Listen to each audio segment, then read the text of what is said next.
네, 새해 첫날이기도 하고 새해 첫 주일이기도 하고 이렇게 겹쳤습니다. 제가 이렇게 그렇게 많지는 않은데 어쨌든 지난해 몇 번, 그 다음에 오늘까지 이렇게 여러분 이렇게 말씀으로 이렇게 섬기는데 다행히 또 이렇게 새로운 목사님이 비교적 빨리 결정이 돼서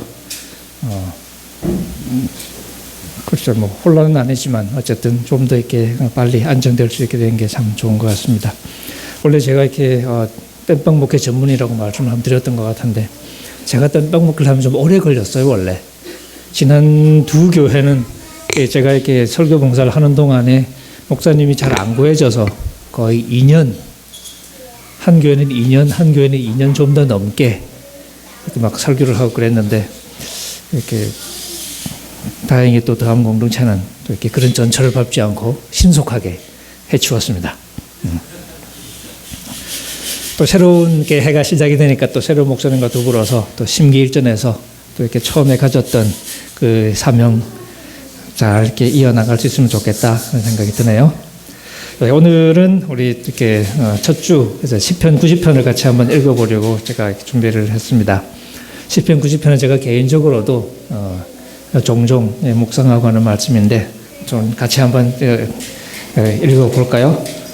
저만 읽지 말고 같이 한번 쭉 찬찬히 말씀을 같이 읽어보도록 하겠습니다. 이게 나오나요? 아니면 같이 찾으셨나요? 같이 읽을까요? 주여, 주는 대대에 우리의 거처가 되셨나이다. 산이 생기기 전, 땅과 세계도 주께서 조성하시기 전, 곧 영원부터 영원까지 주는 하나님이시니이다. 주께서 사람을 티끌로 돌아가게 하시고 말씀하시기를 너희 인생들은 돌아가라 하셨사오니 주의 목전에는 천년이 지나간 어제 같으며 밤의 한순간 같을 뿐이니이다. 주께서 그들을 홍수처럼 쓸어 가시나이다. 그들은 잠깐 자는 것 같으며 아침에 돋는 풀 같으니이다. 풀은 아침에 꽃이 피어 자라다가 저녁에는 시들어 마르나이다. 우리는 주의 노에 소멸되며 주의 분내심에 놀라나이다. 주께서 우리의 죄악을 주의 앞에 놓으시며 우리의 은밀한 죄를 주의 얼굴빛 가운데 두셨사오니 우리의 모든 날이 주의 분노 중에 지나가며 우리의 평생이 순식간에 다하였나이다. 우리의 연수가 70이요 강건하면 80이라도 그 연수의 자랑은 수고와 슬픔뿐이요 신속히 가니 우리가 날아가나이다. 누가 주의 능력을 알며 누가 주의 진노의 두려움을 알리이까. 우리에게 우리의 날 계수함을 가르치사 지혜로운 마음을 얻게 하소서. 여호와여 돌아오소서. 언제까지니까. 주의 종들을 불쌍히 여기소서.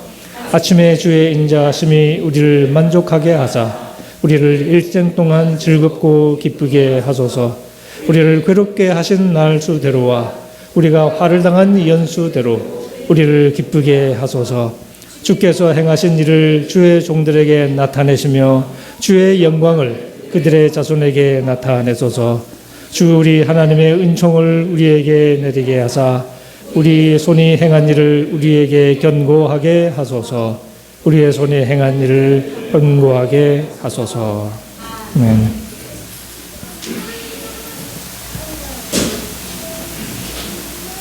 아주 감동적인 기도라고 할 수 있습니다.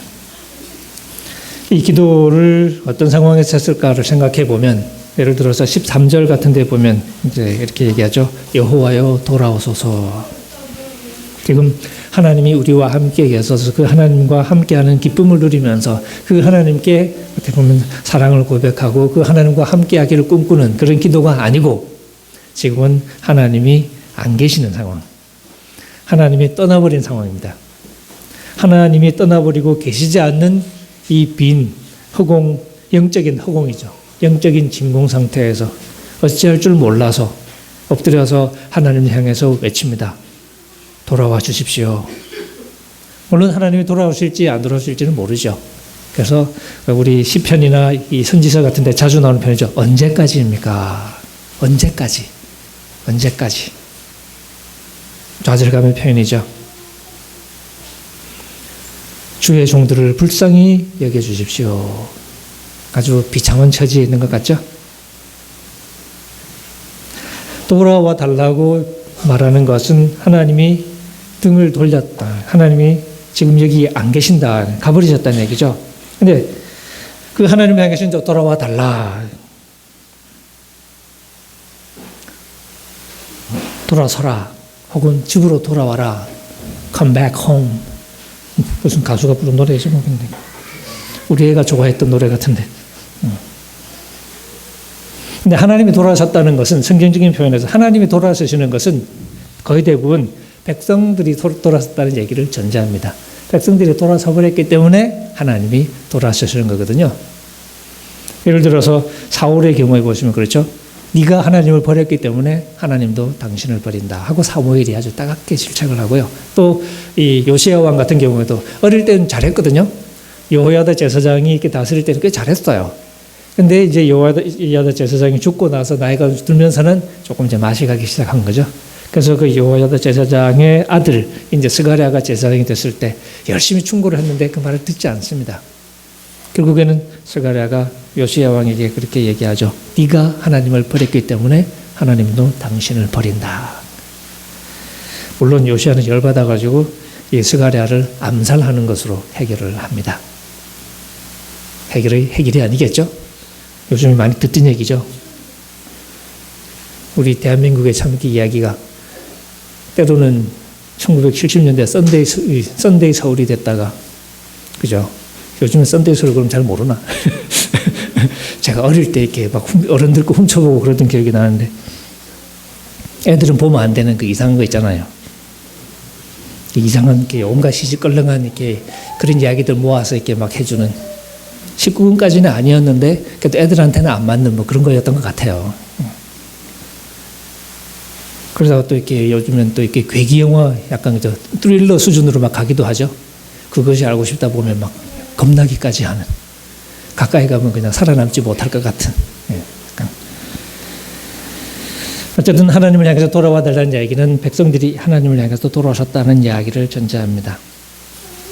그리고 15절에 보시면 우리를 괴롭게 하신 날수대로와 우리가 화를 당한 연수대로 지금 시적인 표현이죠. 날과 해를 번갈아 가면서 우리를 괴롭게 하셨다는 얘기는 하나님의 심판을 받았다는 얘기죠. 재앙은 하나님의 진노 때문에 받게 되는 재앙을 가리킵니다. 그냥 고생을 한다는 얘기가 아니라 하나님께 벌을 받았다는 얘기죠. 하나님의 벌을 받고 있는 이 고통 중에 하나님께 버림받았다는 이 아픔 중에 하나님을 향해서 부르셨습니다.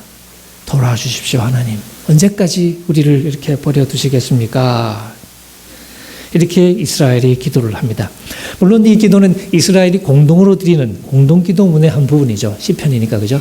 그런데 이스라엘은 흥미롭게도 이 기도를 하나님의 사람 모세의 기도라고 제목을 붙였습니다. 하나님의 사람 모세의 기도. 실제 모세의 기도인지는 사실은 알 수가 없습니다. 시편이 오랜 세월 편집이 되면서 제목이 나중에 붙었기 때문에 실제 모세가 이런 기도를 드렸는지는 확인할 도리가 없지만 어쨌든 이스라엘의 민족적인 기억 속에서 이 특별한 시는 모세가 드렸을 법한 기도로 기억이 됐던 거죠. 그래서 이 이스라엘 백성들이 이 기도를 드릴 때 항상 모세의 마음으로 모세를 떠올리면서 함께 기도했을 것이라고 생각해 볼 수 있습니다. 모세의 기도는 우리가 출애굽기 32장에 보면 잘 나와 있습니다. 모세가 하나님께 가장 절실하게 드렸던 기도는 우리가 잘 아는 대로 이스라엘 백성이 하나님 앞에 엄청난 범죄를 저질렀을 때 바로 황금 송아지를 만들어서 숭배했을 때죠. 그리고 황금 송아지를 만든 시점이 하나님과 언약을 맺기 위해서 모세가 시내산으로 올라갑니다. 40일 동안 안 내려와요. 답답했겠죠. 사실이 이게 40일은 이제 곧 언약을 맺기 위해서 준비하는 기간이거든요. 율법을 받으러 올라갔기 때문에. 그런데 모세가 안 내려오니까 백성들이 답답해서 바로 그때를 못 참고 황금 송아지를 만듭니다. 아론을 부축해가지고. 그러니까 말하자면 결혼식 전야에 이스라엘 백성이 우상숭배를 한 거예요. 말하자면 내일이 결혼식인데 그 전날 가서 바람 피고 온 거예요. 그러니까 말하자면. 언약이 맺어지기도 전부터 황금 송아지를 숭배하는 이스라엘. 하나님은 당연히 그 이스라엘에게서 화가 나죠. 10개 같은 영화 보시면 이렇게 모세가 내려오다가 돌판 집어 던지고 막 그런 장면 나오죠. 이스라엘 백성은 하나님의 백성이 되기 바로 그 직전에 이집트로 돌아가기 위해서 황금 송아지를 만들고 그 황금 송아지를 자기들을 이집트에서 건져낸 하나님이라고 부릅니다. 그런데 하나님은 바로 그 이스라엘에게서 돌아서십니다. 그런데 모세는 바로 그 시점에서 다시 하나님을 돌이키기 위해서 기도를 합니다. 돌아와 주십시오. 백성들이 돌아서고 하나님이 돌아서고 그 상황에서 모세는 다시 하나님을 향해서 돌아와 주십시오 하고 기도하는 거죠. 하나님은 모세에게 아주 화가 나서 있겠죠. 다 쓸어버리겠다. 그리고 내가 너를 내가 큰 민족으로 만들어주겠다. 약속이라면 약속이죠. 아마 최순실 같으면 아싸 그랬을 거예요. 그런 유혹이 들 수도 있겠죠. 자기한테만 유익하면 나라라도 팔아먹을 사람들이 얼마나 많습니까? 모세도 그랬을지 모르죠. 그런데 모세는 그게 아니죠. 하나님께서 그렇게 애써서 마음 써서 인도해내신 백성들을 여기서 멸망시킨다니까 그게 말이 되는 얘기냐. 그러면 하다못해 이집트 사람들이 뭐라 그러겠냐. 아, 저러려고 데리고 나갔구나. 데리고 나가서 다 죽여버리려고. 사람들이 그렇게 얘기할 거 아니냐. 그게 정말 하나님이 원하시는 거냐. 그건 아니지 않냐. 그건 그렇고 또 옛날에 생각해 보시라고. 아브라함, 이삭, 야곱. 그 야곱의 이름이 이스라엘이죠. 그 이름 가지고 백성의 이름이 붙은 거예요. 그래서 아브라함, 야곱, 이스라엘을 생각해 보십시오. 그리고 그들에게 했던 약속을 생각해 보십시오. 이렇게 끝나면 아니지 않습니까? 하고 하나님께 매달립니다. 그래서 하나님이 뜻을 돌이키셨다고 써 있습니다. 재앙을 안 내리기로 하셨다는 얘기죠. 하지만 책임을 면할 수는 없습니다. 그리고 그날 모세는 백성들을 불러 모으죠. 레위 지파를 자기 주변으로 불러 모아서 사고친 백성들을 처리합니다. 그날 레위 자손들이 앞장서서 한 3,000명 정도를 죽였다고 기록이 되어 있습니다. 이 일 후에 모세는 다시 산으로 올라갑니다. 출애굽기에 보시면 혹시 너희 죄를 용서받을 수 있을까 하여 이렇게 되십니다. 하나님이 혹시 백성들을 이쯤에서 용서해 주실까. 그리고 올라갑니다. 기도하죠. 이번에는 애걸복걸 하면서 약간은 물귀신 작전 비슷한 걸 씁니다. 하나님이 자기 사랑하는 건 알거든요. 자꾸 그러면 나도 확 죽어버릴 거야. 약간 이렇게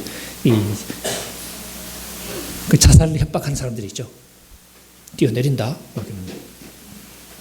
모세는 내 이름을 지워달라.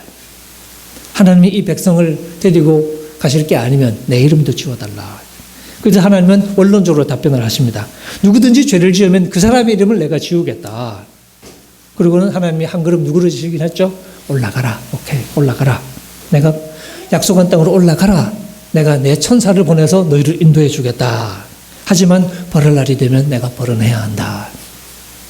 그 후에 여호와께서 이스라엘을 치십니다. 그 자세한 내용은 나와 있지 않습니다. 얼마나 치셨는지. 어쩌면 이 내용을 시편과 연결시키면 모세가 이 기도문 속에 우리가 고통을 당한 그날만큼 우리가 재앙을 당한 본 연수만큼 이라는 그 표현 속에 어쩌면 이런 것들이 다 묻어있을지도 모르죠. 그리고 출애굽기는 33장으로 넘어가서 하나님이 이스라엘 백성에게 시내산을 떠나도록 여행을 시작하도록 명령을 합니다. 약속한 땅으로 가라는 거죠. 천사를 보내주시겠다고. 근데 그 대목에 하나님이 이렇게 하십니다. 하지만 나는 같이 안 간다. 왜냐하면 내가 같이 가면 너희들을 죽일지 모르니까.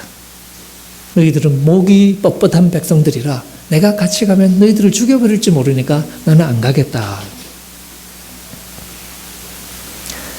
모세가 여기에 동의하지 못하죠. 다시 엎드립니다. 집요하죠. 내가 주님 앞에 은총을 입었다면 주께서 주의 길을 보여주십시오. 저에게 주님을 알려주십시오. 이 민족이 주의 백성이라는 사실을 기억해 주십시오. 이런 기도를 들으면서 하나님은 마음을 누그러뜨립니다. 그래, 내가 직접 갈게. 모세는 좀 못 믿었던 것 같아요. 그 한마디 가지고는. 하나님이 그냥 귀찮은 거 떼들라고 그냥 한마디 하고 그냥 보내는 거 아닌가 싶었겠죠? 그래서 다시 얘기합니다. 직접 안 가시려면 우리도 올려보내지 말아 주십시오. 함께 가셔야 된다는 얘기죠. 그래서 하나님은 말한 대로 한다니까 하고 다시 한번 그래서 약간 짜증이 났을지도 모르죠. 모세는 그래도 못 믿어왔던 것 같아요. 그만큼 안타까웠겠죠. 백성들 때문에. 그래서 하나님 앞에 대담한 요구를 합니다. 원컨대 주의 영광을 보여주십시오. 주의 영광을 보여달라는 얘기는 주님을 직접 보여달라는 얘기입니다. 이 요구를 하는 것을 문맥상 보면 하나님의 약속에 대한 확증을 받고 싶다는 거죠. 직접 갖게라고 말했지만 잘 믿지 않고 내가 말한 대로 해준다니까 해도 좀 확실하지 않고 그래서 아예 하나님한테 각서 씁시다 하는 말과 비슷한 거죠. 그러니까. 지장 찍자 이거지. 그것을 주의 영광을 보여달라는 말로 표현합니다. 하나님은 여기서도 한 걸음 물러서십니다. 보여줄 수 있는데 내가 내 얼굴을 너에게 보여줄 수는 없지 않냐. 왜냐하면 인생이 내 얼굴을 보면 살 수가 없지 않냐. 그래서 하나님이 타협을 하십니다. 대신 내 뒷모습을 보여주겠다. 내가 내 손으로 너를 가릴게. 네 얼굴을 가리고 있다가 내가 지나가고 난 다음에 내 손을 뗄게. 그러면 네가 나의 등을 보게 될 거다. 그래서 모세는 하나님의 디테일을 봤습니다. 어땠을까요? 물론 비유적인 표현이겠지만 하나님을 가장 가까이에서 눈으로 경험한 이야기를 우리가 읽고 있습니다. 이게 어떤 상황이었냐? 모세가 백성들을 위해서 엎드리는 과정에서 자기만 생각하면 엎드릴 이유가 없었죠. 하나님이 자기를 큰 백성 만들어준다고 그랬으니까. 하지만 그건 모세가 원하는 게 아니었죠. 모세는 이 민족과 자기가 하나였습니다. 그 모세가 엎드리면서 하나님 해서 하나씩 말하자면 하나님을 선자리로부터 한 걸음씩 뒤로 물러나게 만들어서 결국은 다시 하나님이 우리를 자기 백성 만들게 그리고 우리를 데리고 직접 올라가시게 만들었던 거죠. 그래서 모세는 다시 시내산으로 올라갑니다. 그냥 올라가지 않죠. 이번에는 하나님이 시키신 대로 두 돌판을 깎아서 올라갑니다. 이야기가 반복되는 거죠. 처음부터 이야기 다시 쓰자. 다시 언약을 맺는 이야기를 시작하자는 이야기죠. 물론 이번에는 돌판을 직접 깎아서 올라오라고 얘기하십니다. 아마 처음에는 그 얘기가 없는 걸로 봐서는 하나님이 돌판까지도 직접 마련해 주셨을 가능성이 많아요. 그런데 이번에는 깎아오래. 그 무거운 두 돌판 들고 산을 올라가는 모습 상상해 보면 조금 불쌍하긴 해요. 그런데 그 산에서 하나님이 임재하십니다. 자비로우신 하나님, 용서하시는 하나님, 천대까지 자비를 베푸시는 그 하나님께서 임재하시고 모세는 그 하나님의 임재 앞에 바짝 엎드립니다. 그리고 경배하면서 이야기합니다. 주님, 제가 주님께 은총을 입었다면 원하건대 주님은 우리와 동행하여 주십시오. 이 백성은 목이 뻣뻣한 백성들입니다. 우리의 악과 죄를 용서해 주시고 우리를 주의 기업으로 삼아 주십시오. 그리고 10절에 하나님은 다시 한번 이렇게 약속합니다. 아무에게도 하지도 않았던 이적을 내가 너희 온 백성 앞에서 베풀어 주겠다. 이게 모세의 기도, 우리가 출애굽기에서 읽는 모세의 기도의 대략적인 이야기입니다. 이스라엘 백성은 시편 90편 읽으면서 이 이야기를 떠올렸던 것 같습니다. 그래서 그 이야기를 마음속에 품고서 이 시편을 읊조렸으리라고 생각해 볼 수 있습니다. 그래서 그런지 출애굽기에 나오는 모세의 기도 속에 나오는 언어가 하나님의 약속 속에 나오는 언어가 시편 90편에 여러 군데 표현이 되어 있는 것을 볼 수 있습니다. 예를 들면 16절에 보시면 주께서 행하신 일을 주의 종들에게 나타내시며 조금 전에 제가 읽었죠. 하나님이 그 어느 백성들 앞에서도 어느 민족 앞에서도 행한 적이 없는 이적을 내가 너희 온 백성 앞에서 행하겠다 하는 그 말을 떠올리게 하는 표현이죠. 주의 영광을 그들 자손에게 보여주십시오 하는 기도도 하나님의 약속을 염두에 둔 표현인 것 같습니다. 그러니까 여러모로 언어적으로도 사실 모세의 기도를 많이 반영하고 있는 기도가 시편 90편입니다. 그러니까 백성들은 이 90편을 읽으면서 슬픈 범죄를 떠올렸겠죠. 언약의 첫 마당에 저질렀던 그 엄청난 범죄와 그 범죄를 앞에 놓고 백성들을 위해서 눈물로 기도했던 모세를 생각하면서 백성들은 때마다 하나님 앞에 이 시편 90편을 읊으면서 하나님께 나아갔습니다. 돌아와 주십시오. 다시 돌아와 약속의 땅으로 가는 우리의 길을 인도해 주십시오. 우리의 죄악으로 망쳐버린 우리의 여행을 계속할 수 있도록 우리의 길잡이가 되어 주십시오. 시편은 이 하나의 에피소드부터 시작해서 그 이야기를 우리 인생 전체로 넓혀서 이렇게 노래를 하고 있는 것처럼 보입니다. 시가 그렇죠. 출발점은 아주 구체적인 경험일 때가 많습니다. 그런데 그 경험을 아주 구체적인 말로만 끝내지 않고 그 경험을 보편화시켜서 그렇게 표현을 합니다. 그래서 훨씬 더 많은 상황에서 우리가 적용을 하게 되죠. 시편이 처음 시작하면서 이 모세는 하나님을 향한 고백을 드리죠. 영원하신 하나님에 대한 노래를 부릅니다. 주님은 대대에 영원히 우리의 거처가 되어주셨습니다. 우리의 거할 집이 되어주셨다는 얘기죠. 우리의 거처, 우리의 집. 하나님이 우리의 집이다. 집이 없으면 못 살죠. 집이 없는 존재는 떠돌이라고 부릅니다. 정처 없는 존재. 우리의 존재, 우리의 인생을 떠돌이가 아니라 의미 있는 인생에게 만들어주는 분이 바로 하나님이시라는 얘기죠. 하나님은 그래서 우리에게 집과 같습니다. 우리가 편히 앉아 쉴 수 있는, 우리가 기대어 쉴 수 있고 우리의 삶을 참답게 만드는 그런 우리 인생의 집이 되어주신 하나님, 그 하나님의 영원하심을 생각하면서 기도를 시작하죠. 그런데 이 하나님의 영원하심에 빗대어서 우리 인생의 무상함이 또 노래됩니다. 3절 4절에 보시면 주께서 사람을 티끌로 돌아가게 하시고, 돌아간다는 편의 얘기도 나오죠. 이스라엘 백성에게 돌아간다는 단어만큼 울림이 깊은 단어도 없을지 모릅니다. 우리는 돌아가는 인생이죠. 돌아가라. 물론 이 이야기는 창세기 이야기를 떠올리게 만듭니다. 하나님이 흙으로 사람을 지으시고 나서 하신 말씀 있죠? 너는 흙이니 흙으로 돌아갈지니라. 우리는 먼지에서 만들어진, 흙먼지로 만들어진 존재에 지나지 않는, 결국은 이 흙먼지로 돌아가야 할 존재라는 이야기죠.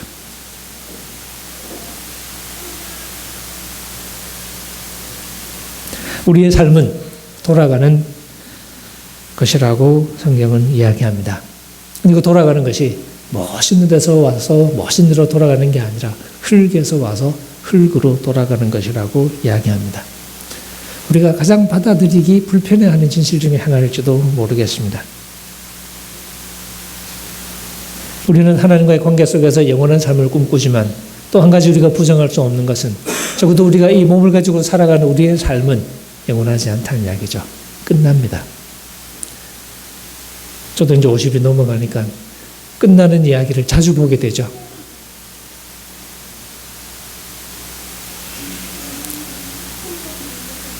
아주 건강해서 100세를 넘길 거라고 예상했던 아버지가 갑자기 가시고, 그러면 허망함이 좀 더하겠죠. 제 처할머님이 103세를 사시다 가셨는데 오래 가셨습니다. 103세. 혼자 사셨어요. 혼자 밥 해먹고 사셨어요. 이집에 김치 담아주고. 그런데 결국 어느 시점에 갑자기 약해지시더니 가셨습니다. 수목장을 했습니다. 할머니는. 근데 수목장은 그냥 진짜 흙으로 바로 가대요. 땅에 그냥 구멍 파고 그냥 뼈 가루를 붓습니다. 그 위에 다시 흙을 덮습니다. 끝이에요. 무슨 통이 있는 것도 아니고 그냥 바로 땅으로 가는 거죠. 사실은 그게 인생이죠. 그걸 잊어먹고 사는 게 멍청한 거지. 근데 우리가 잊어먹고 싶으니까 자꾸 잊어먹긴 하는데, 그래도 우리가 정신 차리는 순간에는 항상 바로 그 사실을 떠올리게 됩니다. 우리의 인생은 짧다는 거죠. 얼마나 짧으냐. 주의 목전에는 천년이 지나간 어제 같다. 직역하면 어제의 날과 같다. 어제는 지나간 시점이잖아요. 그죠? 여러분 기억해 보십시오. 지나간 시간은 다 빠르잖아요. 지나간 시간은 다 빨라요. 얼마나 빠르냐? 벌써 지나간 것 같아. 저도 굉장히 빨리 지나간 것 같아요. 왜? 지나가 버렸으니까 빠른 거죠. 근데 지나가기 전에는 빠르다는 생각을 생각처럼 많이는 못할 수 있습니다. 근데 지나가고 나서는 늘 우리는 빠르다 그러죠. 야, 내일이 빨리 가버릴 것 같아 라고 얘기는 하지 않습니다. 금방 가버렸네 라고 얘기하지. 결국 빨리 지나간다는 얘기는 지나가버렸다는 사실을 안타깝게 표현하는 방식이겠죠. 지나간 어제 혹은 밤의 한순간, 이 한순간이라는 말은 그 보소 쓸 때 마지막 보소 쓰는 그 짧은 시간이 있죠. 길어야 몇 시간이 안 될, 혹은 1시간일 수 있죠. 군대에서 보소 쓸 때는 보통 1시간 단위로 쓴다는 얘기죠. 그 시간이 지나지 않는, 그게 바로 우리 인생의 길이라는 거죠. 근데 우리 인생이 이렇게 짧습니다. 근데 짧은 이유가 뭐냐? 그냥 어쩌다 보니 짧은 게 아니라 여기서부터 이제 이야기가 조금씩 꼬이기 시작하죠. 하나님께서 우리의 인생을 쓸어가시는 거죠. 6절에 보시면, 5절에 보시면 주께서 그들을 홍수처럼 쓸어가신다. 그들은 잠깐 자는 것 같으며 아침에 돋는 풀 같습니다. 잠 같다는 거예요. 잠. 자는 것 같다. 그리고 아침에 돋는 풀 같다. 풀이 어떠냐 하는 거죠. 6절에 보시면 풀은 아침에 피어서, 그죠? 꽃이 피어서 자라죠? 하지만 저녁이 되면 시들어 마른다 하는 거죠. 우리나라는 그런 게 잘 없겠지만 사실 팔레스타인 같은 데는 굉장히 건조한 기후죠. 특히 아침과 이렇게 이 낮과 아침 저녁의 기온차가 아주 심합니다. 그러니까 햇빛이 쨍쨍 내리쬐면 금방 끝장납니다. 물이 귀한 이유가 바로 거기죠. 바로 그 풀들을 보면서, 근데 그 풀은 뜨거운 태양빛 때문에 그렇게 마르는 거죠. 바로 그것을 하나님의 진노를 비유하는 겁니다. 하나님의 분노가 우리의 인생을 홍수처럼 쓸어가 버리니까 우리가 그렇게 한순간에 없어지는, 그것을 7절은 적나라하게 묘사합니다. 우리는 주의 노예에 소멸되며 주님의 분내심에 정신이 혼미합니다. 놀라나이다 하는 표현, 놀란다는 말도 되고 혼란스럽다 하는 표현, 아찔하다 하는, 혹은 멘붕이다 라고 말할 수 있을까요? 주님의 분노 앞에서 어쩔 줄 몰라 하는, 주님의 분노 앞에서 정말 한순간에 없어져 버리는 우리의 인생.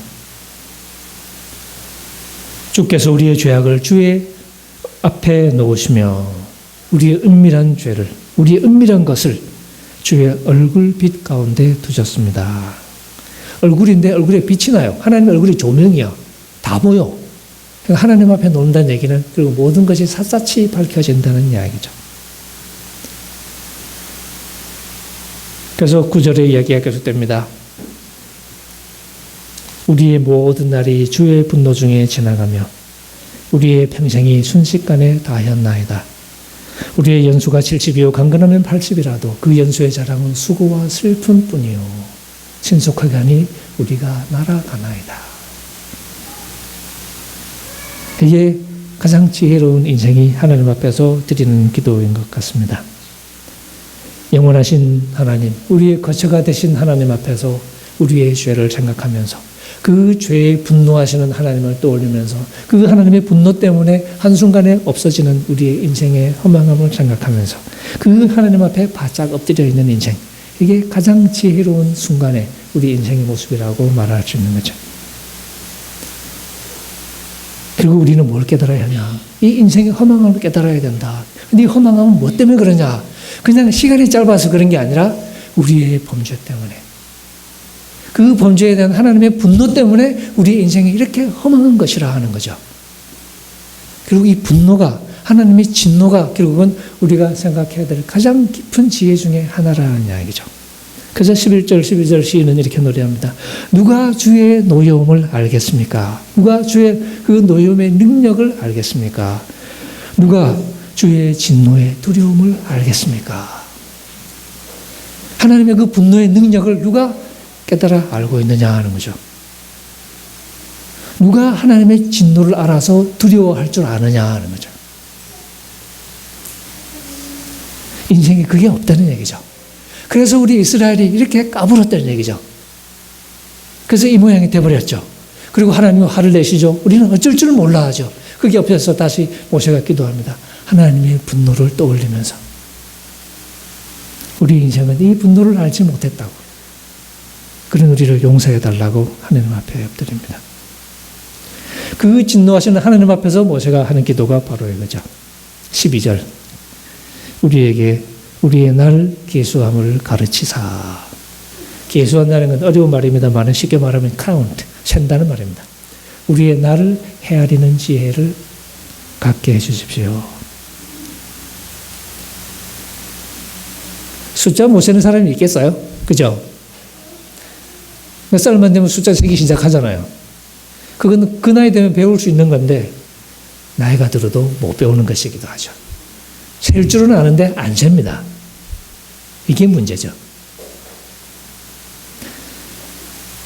미국에 무슨 공익 광고 중에 그런 게 있었죠. 귀 여러 가지 문제 때문에 이제 구조적인 문제 때문에 이제 못 듣는 아이 그렇게 도움을 줘서 수술하는, 수술하면 듣게 되는 그런 도와달라는 광고가 있는데 거기 보면 이제 제일 마지막에 그런 멘트가 나옵니다. Now she can hear. 이제 그녀는 들을 수 있습니다. But she wouldn't listen. 하지만 말을 들으려고는 하지 않습니다. 그래서 이렇게 말장난하는 그런 대목이 나오죠. 우리 계산할 줄 알아요, 다, 그죠? 나이 다 세잖아요. 저도 지금 제 머릿속에 있는 기억 중에 하나 보면 저희 아버지의 나이를 38하고 세던 기억이 나거든요. 그럼 제가 이렇게 학교 막 초등학교 들어가고 얼마 안 됐을 그 무렵인 것 같아요.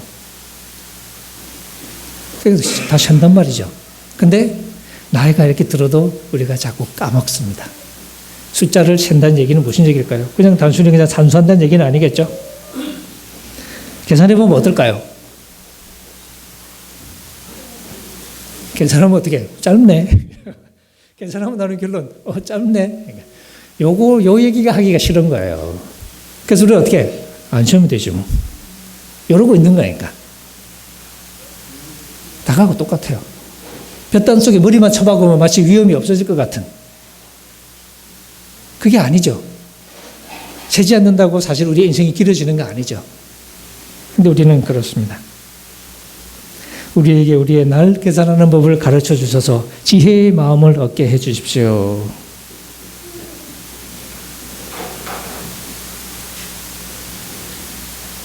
길지 않습니다. 곧 끝이 납니다. 그렇습니다. 우리 인생의 가장 기본적인 진리 중에 하나는 끝이 있다는 이야기죠. 부고를 자주 받습니다. 돌아가신 분이 많죠. 당연한 얘기입니다. 점점 좁혀져 오죠. 제 주변으로. 그리고 언젠가는 저한테도 그 얘기가 다가오겠죠. 이 기도 속에서 시인은 우리의 인생이, 우리의 연수가, 세어보니까 우리 연수가 70, 강건하면 80. 약간 조금 이렇게 좀 이렇게 뭔가 좀 아닌 것 같긴 하죠. 모세치는 120살까지 살았으면서. 조금 그런 생각이 들기도 하는데, 그죠? 우리에겐 딱 맞는 얘기입니다. 짧아요, 그죠? 근데 짧다는 게 중요한 게 아니고, 짧지만 그 안에 들어있는 게 뭐냐? 짧기도 하고, 그 다음에 그 짧은 연수 중에 들어있는 자랑거리가 뭐냐? 그 자랑거리라는 것은 수고와 슬픔뿐이다. 수고, 슬픔. 이 슬픔은 글쎄요, 그냥 슬픔이 아니라 맥락을 살펴보면 우리가 사고 쳐서 당하게 되는 슬픔. 이게 슬픔은 악함이라고도 번역할 수 있습니다. 이게 우리 인생의 이야기의 거의 전부 청교처럼 보인다는 거죠. 그래서 우리는 때로 과거를 돌아보면 회한이 들 때가 많습니다.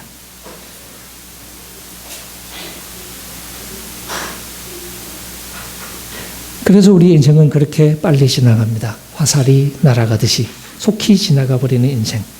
그 우리 인생이 결국은 한마디로 하면 우리 주님의 분노에 우리의 모든 날이 사라지고 우리의 일생이 순식간에 없어지는. 그러니까 이 기도는 결국 흔히 많은 사람들이 하는 것처럼 인생이 왜 이렇게 짧지, 왜 이렇게 허무하지 하는 넋두리가 아닙니다. 무엇이 우리 인생을 더럽게 만드는가? 바로 하나님의 진노였다는 거죠. 무엇이 하나님의 진노를 일으키는가? 바로 우리의 악함이, 우리의 범죄, 우리의 죄악이죠. 결국 나를 헤아리는 법을 배우자 하는 이야기는 하나님의 진노를 기억하자 하는 거죠. 하나님의 진노를 기억하자는 얘기는 우리의 삶을 어떻게 살아야 할까를 다시 생각하자는 정말 우리가 다시 드리는 기도가 바로 그죠. 누가 주님의 진노를 알겠습니까? 누가 주님을 두려워해야 할 만큼 주님의 분노를 알아차리겠습니까? 이게 우리가 계속 드려야 할 기도입니다. 누가 주님의 분노를 알겠습니까? 우리는 주님의 분노를 알면서 주님의 분노를 계산하면서 살아가는 삶일까요? 하는 질문을 던질 수밖에 없는 거죠. 우리 주변을 둘러보게 되죠. 특히 우리 최근에 겪어왔던 우리 대한민국의 이 정치적인 경랑 속에서 주변에 혹은 TV 앞에 서서 온갖 종류의 사람을 우리가 경험합니다. 정말 온갖 종류의 사람을 다 경험하는 것 같아요. 청문회를 봐도 그렇고, 그죠? 우리 인생에 끝이 있다는 사실을 생각하지 않는 사람들을 많이 만납니다. 하나님의 분노를 알지 못하고 그냥 자기만 살면 된다고 생각하는 사람들. 그래서 마치 오늘이 영원한 것처럼 혹은 자기만 있는 것처럼 자기를 생각하며 욕망만 추구하면서 살아가는 사람들이 얼마나 많습니까? 가장 많이 듣는 이름, 지금 대한민국에서 가장 유명한 그 이름, 최순실 아줌마. 빵까지 있대요. 뭐 순실빵이라고 어디 사진이 있던데 느낌이 비슷해요. 근데 하여튼 대한민국 사람들의 상상력은 그걸 먹으면 맛있을까요? 맛이 없을까요? 확 씹어 먹으면 맛이 있긴 할 것 같은데 잘근잘근 씹으면 되게 뒷맛이 씁쓸할 것 같아. 그죠? 그리고 또 그 철없는 미혼모인가요? 혹은 이혼녀? 어느 쪽이죠? 미혼모인가요? 이혼녀인가요? 그 철없는 딸을 생각해봅니다. 그리고 또 우리 청와대에 계시는 박근혜라는 한 여인을 또 생각해봅니다. 가슴 아픈 이야기죠. 따스한 사랑과 연민의 가치를 거의 배우지 못한, 지금 와서 보면 생물학적인 존재 외에는 별로 남은 게 없는 것 같은 한 할머니의 모습을 우리가 봅니다. 할머니의 모습도 지금은 없어요. 하도 얼굴을 잡아 당겨가지고. 어쩌면 약물로 자기 아닌 자기의 허상을 갖고 가고 있는 것처럼 보이는, 정말 남은 게 하나 없는 인생이 아닌가 하는 생각이 드는 거죠. 김기춘, 우병우, 진실을 말하는 순간 자기 인생이 끝나버리는 참 불쌍한 인생들이죠. 그래요? 사실대로 얘기 한마디만 하면 끝나버리는 인생을 사는 희한한 사람들이에요. 우리는 거짓말하면 큰일 나잖아요. 그 사람들은 솔직해지면 큰일 나요.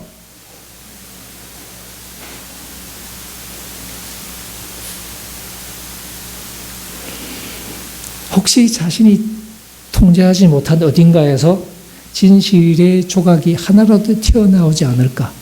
그래서 한순간 자기 인생이 끝장나버리지 않을까? 지금도 전전긍긍하면서 살아가고 있을 사람들이겠죠?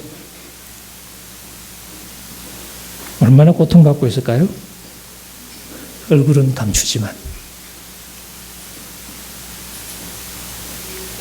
진실이 밝혀질까 두려워서 거짓에 거짓을 이어가며 그 거짓을 지어내는데 온갖 머리를 짜내가면서 살아가고 있지만, 사실 애초에 하나님의 분노를 배웠다면 지금 훨씬 더 마음 편하고 행복하게 살고 있지 않을까요? 우리처럼. 우린 TV는 안 나오지만, 근데 솔직하게 얘기도 뭐 이렇게 약간 쪽팔리는 건 있어도 뭐 큰일 나지는 않잖아요. 그리고 또 그 악에 동참하는 수많은 사람들을 우리가 볼 수 있습니다. 원래는 아니었는데 결국은 그 이야기 속에 끼어들어간 사람들. 제가 이렇게 마음에 늘 걸리는 사람 중에 하나가 그 간호장교 조여옥인가요? 제가 페북에 글도 쓰고 그랬습니다. 마음이 참 안 됐어서. 잠깐 읽어볼까요? 그 대목만 제가 한번 읽어드릴게요.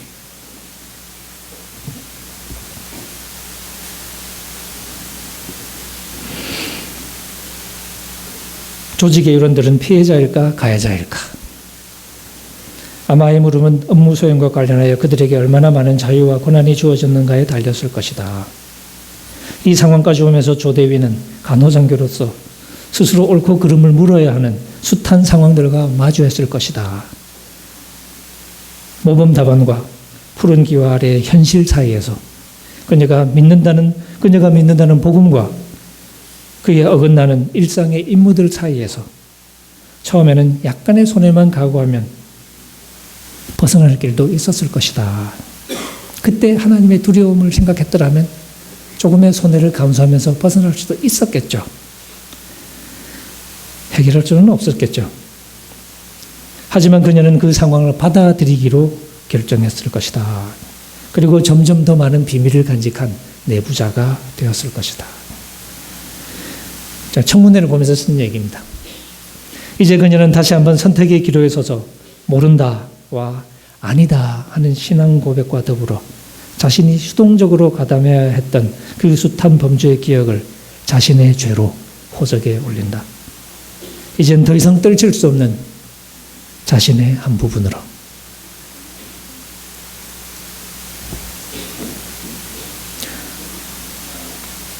나의 분노는 잘못된 도덕적 선택을 했던 한 인간에 대한 최소한의 예우였다.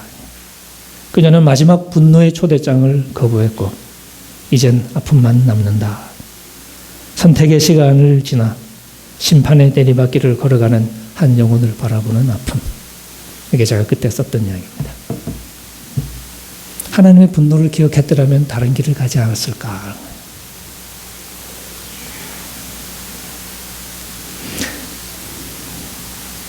무거운 분위기입니다만은 이제 우리는 이제 한 해를 시작했습니다.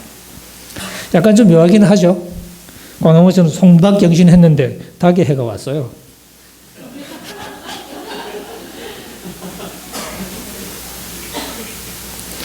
병신년을 겨우 보냈더니 정윤년이 왔어. 이름이 누구랑 비슷해. 약간 좀 그죠? 그렇습니다. 해가 바뀐다고 뭐가 확 달라지지는 않습니다. 세상이 달라지지는 않죠. 우리가 그걸 모를 나이는 아닙니다. 실제로 뭐가 달라지는 게 아니라 우리가 해를 나눈 거죠. 우리가 시간을 바꿉니다. 그리고 우리가 달력을 넘기는 거죠. 그러니까 달력을 넘기는 주체는 우리라는 얘기입니다. 결국 새해는 우리가 우리를 바꾸자는 이야기가 됩니다. 우리의 마음을 돌이키자는 거죠. 그게 바로 새해고 새 마음을 갖는 것이 바로 새해라고 할 수 있습니다. 새 마음이 뭘까? 지혜로운 마음이겠죠? 지혜의 마음. 우리의 나를 헤아릴 줄 아는 지혜. 주님의 분노를 기억하면서 살아갈 줄 아는 겸손한 지혜. 주님을 두려워하면서 살아가는 법을 배우는 한 해. 그래서 자문에서는 우리에게 그렇게 가르칩니다. 제가 어릴 때부터 귀에 못이 박히도록 들었던 이야기. 여호와를 경외하는 것이, 여호와를 두려워하는 것이 지혜의 근본이요. 거룩하신 자를 아는 것이 명철의 시작이다. 이 한마디가 우리의 한 해를 지탱한다면 어떨까요? 기독교인의 의식 속에 달게 해르니까 이게 조금 썰렁한 농담처럼 하는 얘기입니다. 달게 해니까. 또 우리 기독교인들의 의식 속에서도 달기라는 건 회개의 상징 아닙니까? 그죠? 베드로 얘기 우리 잘 알잖아요. 그죠? 베드로가 주님을 부인하는 그 순간, 부인하면서 저주하던 그 순간에 울었던 바로 그 닭. 그런 닭은 괜찮아요. 그죠? 그래서 베드로가 주님을 부인하고 있던 바로 그 순간에 울어서 베드로가 주님을 부인하고 있다는 사실을 알아채게 만들었던 거다. 그래서 베드로로 하여금 뛰어가서 엎드려서 통곡하게 만들었던 바로 그 닭. 그런 의미에서 오늘 우리도 한 해 달게 해를 살아가면 좋지 않을까. 한 해 하루하루가 악을 돌려보내고 선을 돌아오게 하는 돌이킴의 시간이 되도록 우리의 삶에서 그리고 우리나라에서 거짓을 돌려보내고 진실이 돌아오도록 옳지 못한 불평등을 돌려보내고 정의와 공평함이 돌아오도록 냉혹함을 돌려보내고 사랑과 연민의 정이 돌아오도록 우리가 얼마나 냉혹해졌습니까? 세월호 바지를 들고 다니는 사람 좀 있습니다만 이걸 달면 좌빨이라고 부르는 무서운 세상이 됐어요. 자식을 잃은 부모를 함께 아파해 주는데 좌빨이 돼야 되는 이런 무서운 세상이 됐습니다. 이게 다 물론 김기춘의 작품입니다만은 그런 냉혹함을 우리가 돌려보내고 정말 사랑과 동정이 돌아와야 되지 않겠습니까? 우리 교회로 봐서도 가짜 목사들이 판을 치고 물을 흐리는 이 우리 교회에도 껍데기는 다 가고 진정한 복음을 외치는 그런 하나님의 일꾼들이 돌아올 수 있도록 욕망의 찌들은 최순실 같은 가짜 신도들은 사라지고 새로운 삶의 행복을 노래하는 진정한 신앙인들이 돌아오도록 하나님이 떠나버린 듯이 보낸 이 한국교회에 하나님께서 돌아오시도록 바로 그 한 해를 기대하면서 우리 서로 감사를 나누고 또 웃음도 나누고 희망도 나누고 그렇게 우리 한 해를 시작하면 좋겠습니다.